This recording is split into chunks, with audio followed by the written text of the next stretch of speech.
is Cyril. I'm living here in Montreal. Currently been living here for the last about 17, 18 years, since 96. Before that I grew up in the eastern part of Canada, in Nova Scotia. Lived there with my parents and my one brother. My family wasn't really overtly religious. I mean, they were sort of nominally Christian. We celebrated Easter and Christmas and the typical sort of way it is here in Canada. But we didn't go to church or anything like that. My father comes from an Irish Protestant family, and my mother comes from an Irish Catholic family. So with all the history there, I think they decided to just kind of leave it out. I mean, in terms of feeling a pull to look at different religions and to try to go towards one, that came later. But before that, I did. When I was lying, falling asleep at night, these are the sort of things I would think about. I was very big into science. That's what I studied in my undergrad, physics and math. So I had an interest in thinking about the scale of things in the universe, the big things and small things, and asking where it came from. And so from this, it kind of naturally led to thinking about that. In my teenage years, I wasn't so much interested in organized religion, though. I found that to be too much trouble and too much about old rituals and old rituals and belonging to some organization that might be man-made and things like that. But I liked to think about, okay, where did this come from? Where we have this universe, where did it come from? It must have come from somewhere. What would be the characteristics of whatever brought that about? And these are the kind of things I like to think about to test my mind when I was younger. But in terms of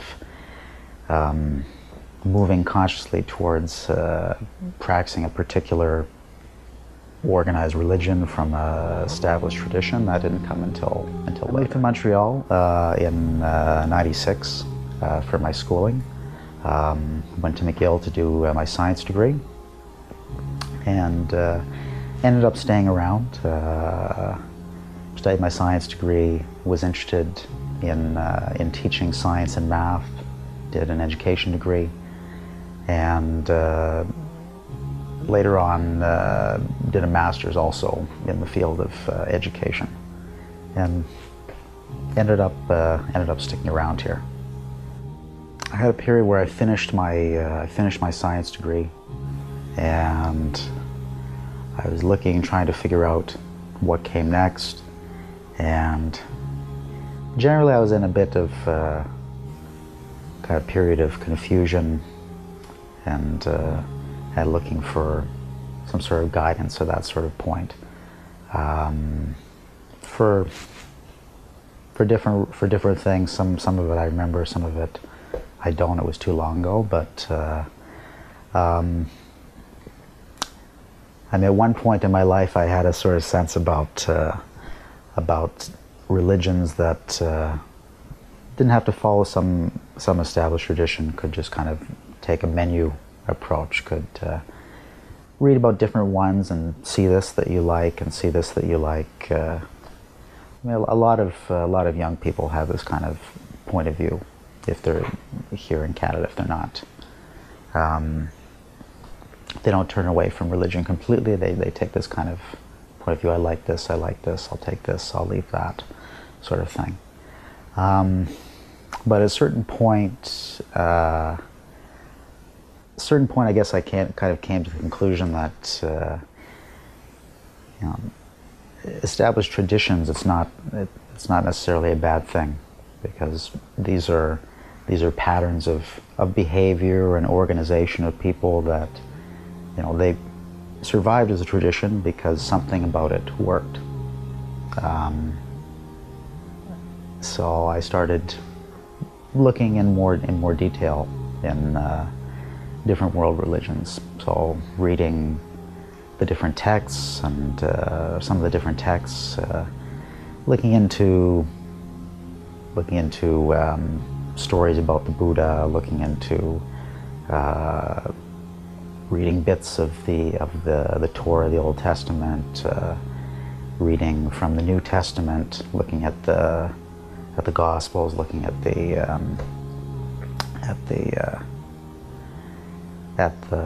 letters and all the other materials, and I looked at the Quran at that point as well, but at a certain point it didn't resonate with me. I didn't get a good translation. Maybe the first read, it didn't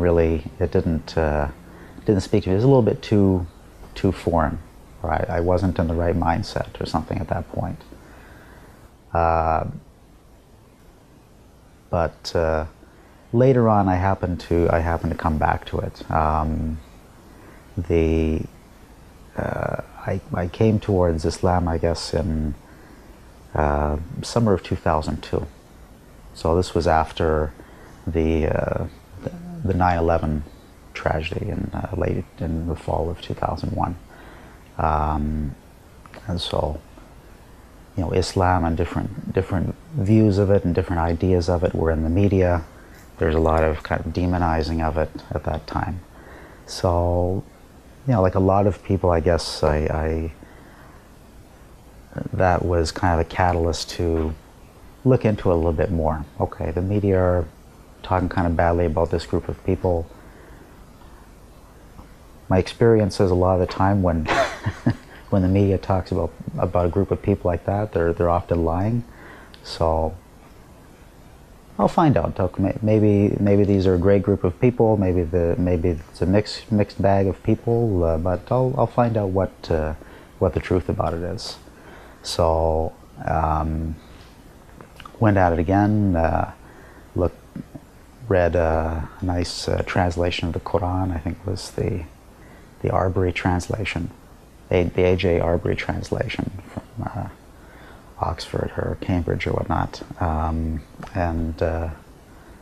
So I read that one, and for some reason I was in the right frame of mind, and it resonated with me, it spoke to me at that point. And wanted to look into it more. I mean, the different translations, they vary. Some of them are very smooth, and they capture the poetry and the rhythms and the power of it, which is a lot of the actual experience when you actually listen to it in the original. You know, there's the words and there's the ideas, but then there's the style of it. So I found that translation captured a little bit more of the poetry of it, brought it to life, some of the sense of the imagery of it. That was one thing I found very interesting. Kind of painted visual pictures, very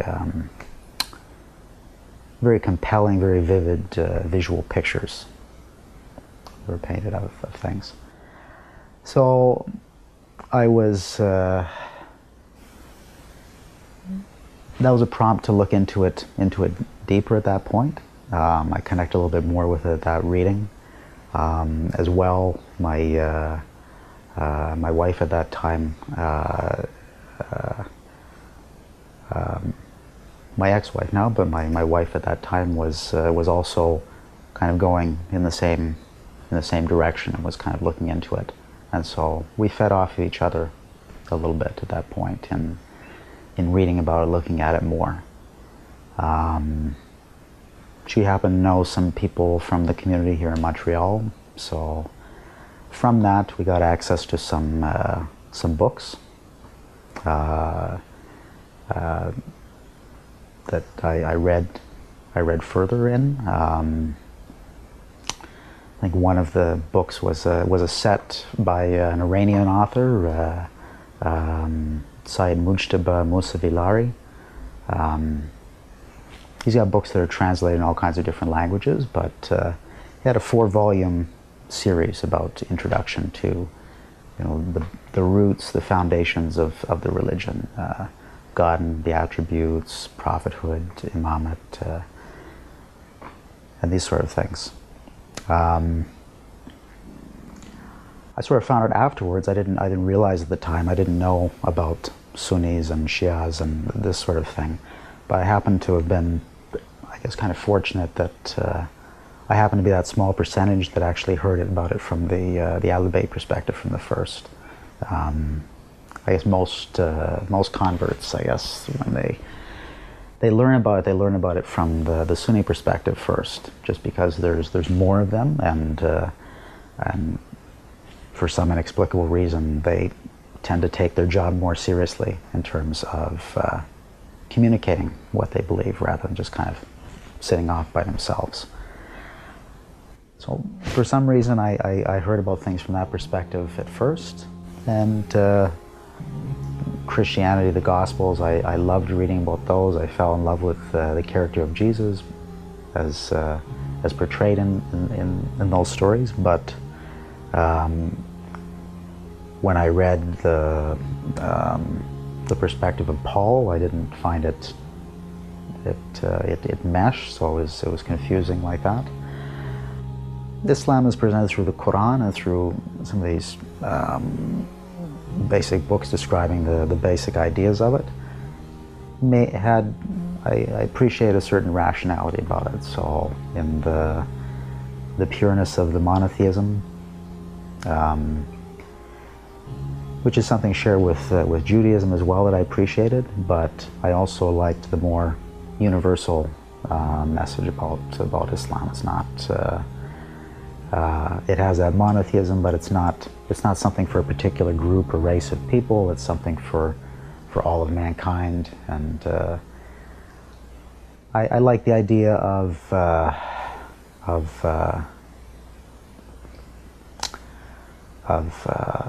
salvation as something a more simple kind of more sensible view of it. That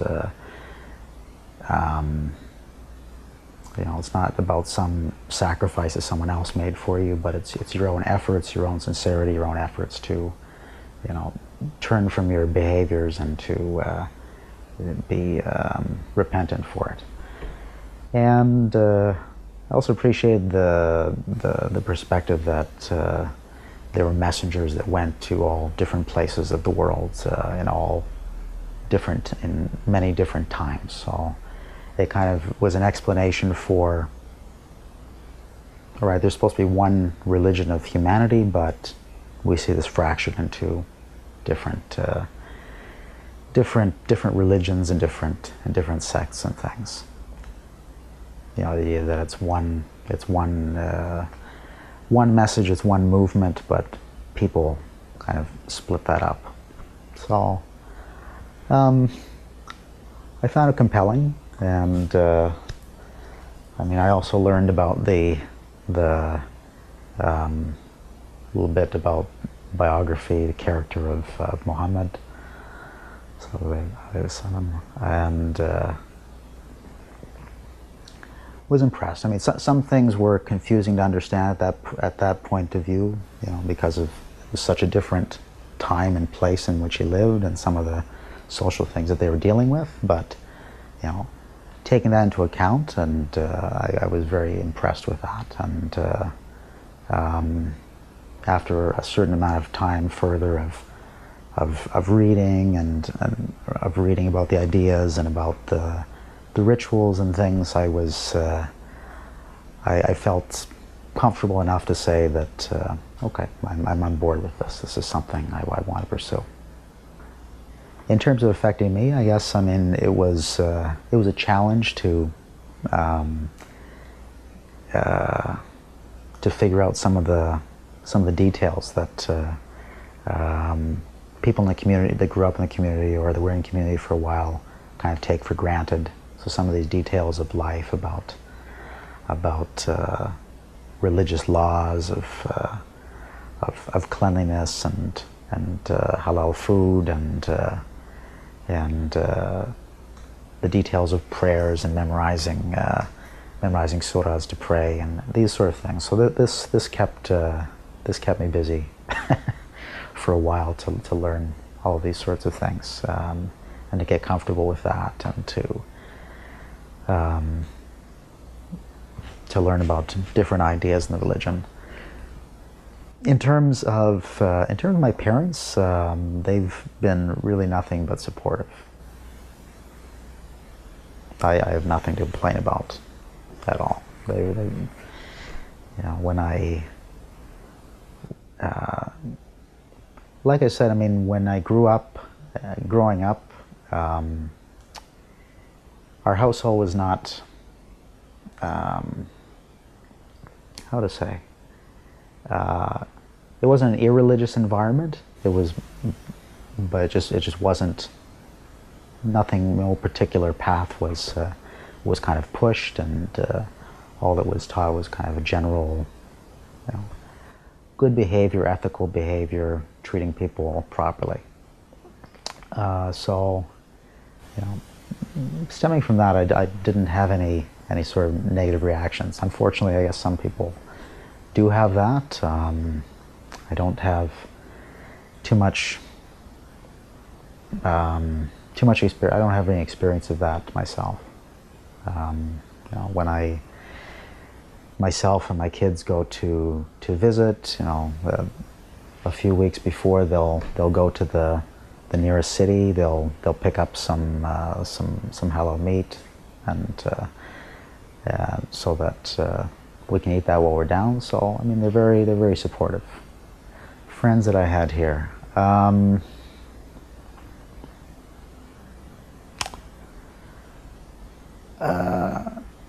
Not to a huge extent. I mean, I think there were a few people, kind of old friends from before that might have gotten a little spooked about that. But even in my old friends from high school that I know on Facebook and things like that. I mean, it's been pretty supportive. I mean, they don't necessarily agree, but you know, they're willing to be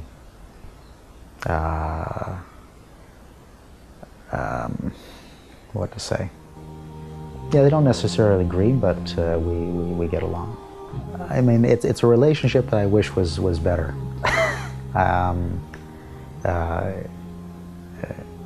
With the busyness of our lives these days, it's something that's easy to. Sometimes you can get caught up with things, and you can get led away, and then you remember yourself and come back, and you ebb and flow, kind of like tides, I guess. So with myself, that's kind of the reality, unfortunately. But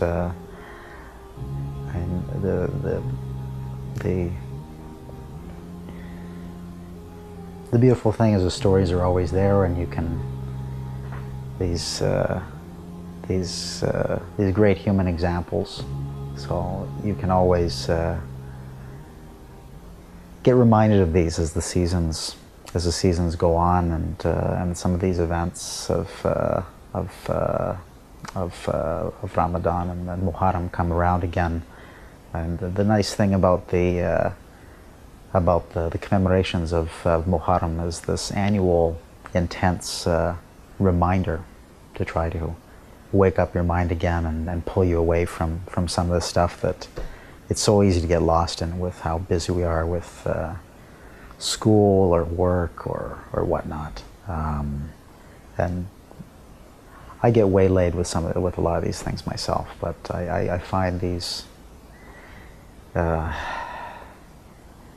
stories, when I have the time to catch myself and look at them again and remind myself again, they're so powerful. They always help to draw you back. There's a lot of things. There's a lot of different stories.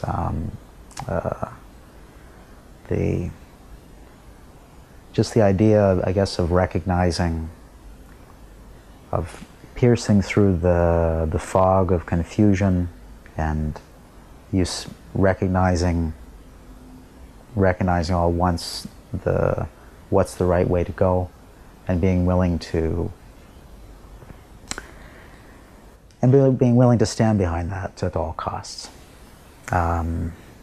It's a very difficult kind of thing to do, but I guess because it's difficult, that's why it's so valuable and powerful a lesson to know that there are people that were willing to give everything they had, even their lives. The story of Hor always resonates with me, because he was I mean, the imams and the prophet and his family, they're great role models, but they're almost too perfect sometimes, as sometimes a little hard to relate when you're just an average schmuck. But Hor, I mean, an example of just an everyday person. He was doing his job. He got caught up in this whirlwind of historical events, and he had the opportunity to make a choice within his simple reality of which way to go, and he chose the right thing. So I mean, that's a story that's resonant for me.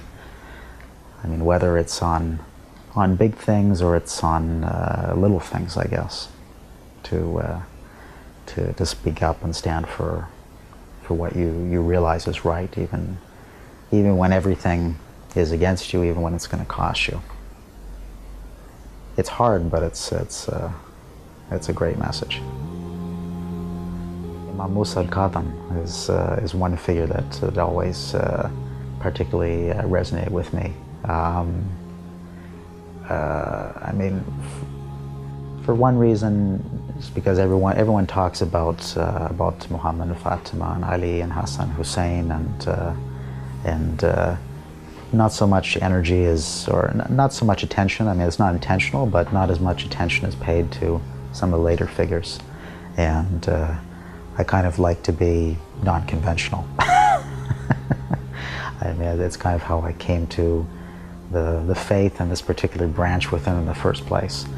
And so for that, I mean, just to remember one of the later imams, and also, I mean, just because his character, his example is very compelling. You know, in prison most of his life, but for a huge part of his life up to his death, but he managed to keep his composure and stay strong in the midst of that. And also, I find his nickname Al-Kadhim to be an inspiration in the idea of controlling and swallowing back your anger. As an Irishman, it's not something I always do perfectly well, but I have some work to do in myself with that. But at least that name and that example kind of helps to remembering that helps to keep that under control.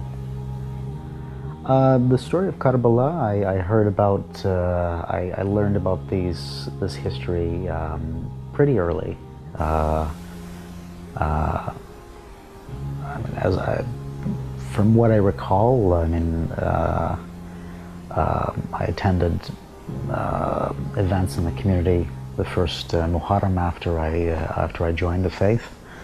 I didn't really understand much of what was going on, just because events in the community centers were not in the languages of here. They weren't in English or French. They were in the languages of whatever country people had come from. So I couldn't really absorb too much other than a sense of the emotionality of the room.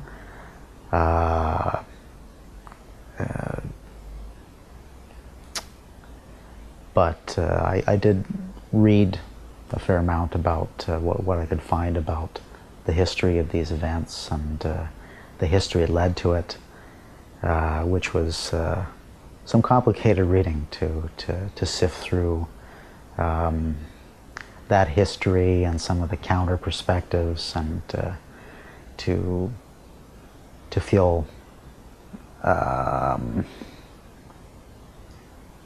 confident about a particular understanding of the history. So that took a while. But I mean, definitely that story and the stories of the struggles of Muhammad's family after his passing were resonant for me. What to say? I mean, it's a mixed bag. It kind of depends from place to place that you go to. I mean, I've never gotten any kind of reaction that I treat as hostile or negative or anything like that. I mean, I've heard complaints about that sort of thing from some of the young sisters that joined the faith, that they have experiences like that, where people were cold to them or whatnot, which was unfortunate. I never perceived anything like that myself. I mean, I'm not necessarily the most socially aware person.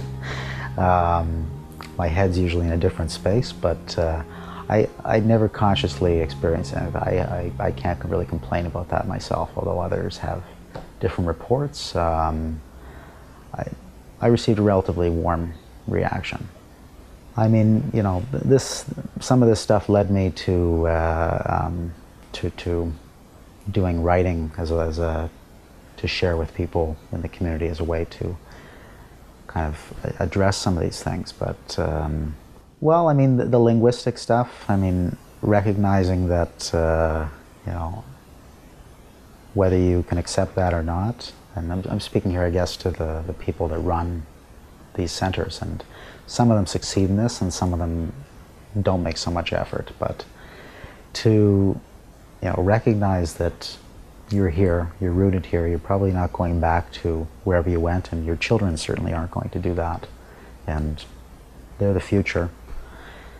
And so, I mean, language is not the only thing, I mean, but it's kind of a necessary thing to do more programming and meaningful programming, not just an afterthought. We'll have a little bit of this to for people, but you know, to seriously do things in the languages of the people in this country, in these countries. If in France it's French, if it's in Canada it's English or French, if it's in America it's English or Spanish or whatnot. But you know, I make the analogy with Islam's that spread around to different countries. So it started in Arabia. People were speaking Arabic. They sent missionaries to different places. They went to Persia, they went to India, they went to Afghanistan, and they came to places where Arabic wasn't the spoken language. And you know, you don't have mosques in Iran where people are speaking Arabic just because that's where these missionaries came from once upon a time. They adapted to local culture and they transmitted the same universal ideas, but in the language that fits for there. So, I mean, a lot of centers are frankly dying because of this sort of thing. You know, again, some places are more successful than others in adapting like this. You know, a lot of centers in the U.S. or other parts of Canada and maybe in England, it seems that a little bit more advanced in trying to, you know, recognize these things and trying to take action about it. But language is a big thing, like I said, for not just converts, but the youth of the former generations of immigrants who established communities here. And also, I guess, just kind of social network support. If someone comes in, starts spending a little bit of time to, reach out and share telephone numbers, and not just kind of hand over a book and leave people alone. Books are useful. That's a good thing. Learning is important, but we're also social creatures too, and that's one of the big things that a lot of people have trouble with. They feel disconnected after a while. They have trouble making connections like that. So centers and the people within them can help with that. To just reach out to people, share phone numbers, exchange phone numbers, keep in touch with people, invite them over for dinner, and just keep an eye on them, check up on them, and see if they need anything, see if everything's okay. Invite them out to community, religious, and social gatherings, and so both of these things are things that could improve. I don't want to make any illusions. There are a lot of social challenges with making that step, and for some people, some people have smoother experiences than others with that, and the Muslim community is by no means perfect, and the people within the community are by no means perfect, and but I'm not perfect and you're not perfect either. But the thing that helps me, that I always keep in mind, is that while there's a social aspect to any organized religion, at the heart, the faith is not about your relationship with other people. What do I mean by that? There's ethics in the religion about how you're supposed to treat other people, but whether to follow a particular religious path doesn't depend on whether the people in that community you're entering into are good or bad people, or whether they're following what they're supposed to be following or not. Ultimately, the religion is about your relationship with your Creator, how you view your Creator, and your effort to form a relationship and get close with your Creator. So these social things and difficulties in the community and challenges with these kind of movements, ultimately it's not relevant. It's what's relevant is, do you think this is the truth? Do you think this is the right view of your Creator? And if you do, then you have a duty to investigate that. This is it's difficult. This is something that's kept me going through a lot of disappointments and frustrations with how things actually are. Is to, even if everyone else is doing things wrong, and even if the community were entirely off the track, you still have a duty to keep with it. It's not about joining a social club. It's about you're not in it for the people. You're in it for the truth. You're in it for your Creator. So you keep that in mind, and you can trudge through the rest of it. That's my experience anyway.